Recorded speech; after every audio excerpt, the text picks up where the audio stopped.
Okay, clearing house in Miami and Denver. What do you hear about this, All right, let's talk about the situation in Miami. This has not gotten a lot of play, which kind of surprised me. The Marlins, I think, have one of the worst owners in baseball, running a pretty close second to John Fisher in Oakland.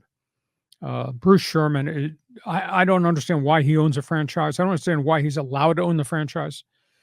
This guy bought this thing, and it was great hoopla because he was going to hire Derek Jeter to run it. And Derek Jeter came in and we're going to do it the Yankee way. Well, then they made slow progress, and then Derek Jeter left. Either was asked to leave or he left. Then they hired longtime Dodger executive Kim Ng, who I think's a real bright light. She came in, added some pieces to the young guys that Jeter's people had drafted. They got to the playoffs.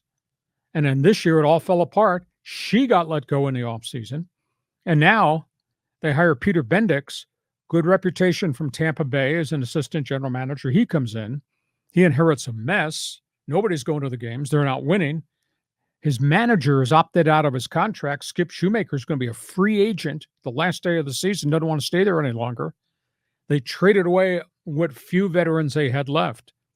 Peter Bendix yesterday fired 17 front office executives. 17? Virtually everybody. Really? Both assistant general managers that he inherited, 4 field coordinators who run the whole system in the organization, 10 of their scouts, and the director of international scouting, who's got a great track record for doing stuff out of Cuba and out of Central America. He fired 17 people like that.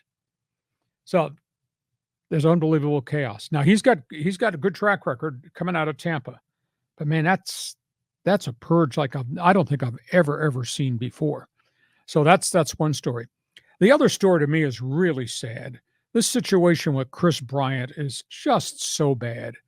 You know, we know Kris Bryant because he was here at the University of San Diego, and Kris Bryant became an outstanding draft pick, the Chicago Cubs, and he's had injury problems. He can't stay healthy to the point now virtually everything that's happening seems to be re-happening, which means it's chronic. He's back on the DL with another back problem. It's his 3rd trip to the DL this season. He has played, I want to say, 184 games for the Colorado Rockies, and they gave him a lot of money to come be the big bat at Coors Field.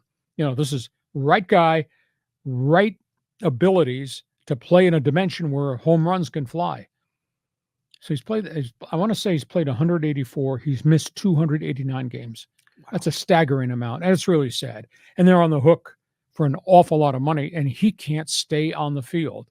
And with him on the field, if it were vintage Kris Bryant, as we knew him at Wrigley Field, with him on the field, with all the other young guys that Colorado has put in place, they're playing all their young guys and they're learning on the job, might be a pretty competitive batting order. But this poor guy is he can't get healthy. And once he gets healthy, after he does all the rehab, he goes out and he gets hurt again. Just absolutely stunning story. Yeah, I mean, it's tough for some guys, right? You know, I don't know what the problem is. Is it just injury prone? But, you know, going back to Miami, what is your sense there? Is it pressure from ownership trying to cut costs and strip it down? Or is it Bendix rolling in saying, I want to install a new philosophy? Well, I'm sure Bendix was given permission on accepting the job that you will have the right to hire your people. But man, he fired 17 in one day. That's stunning to me. But the Miami thing is a much bigger problem. And to me, it's a shocker. You and I have had this conversation, and even some of our people on Fans Forum, this conversation. I thought that would be an unbelievably vibrant market because it's a tremendous Latin American community in South Florida. And what's their game? Baseball. Yeah. Especially in Cuba.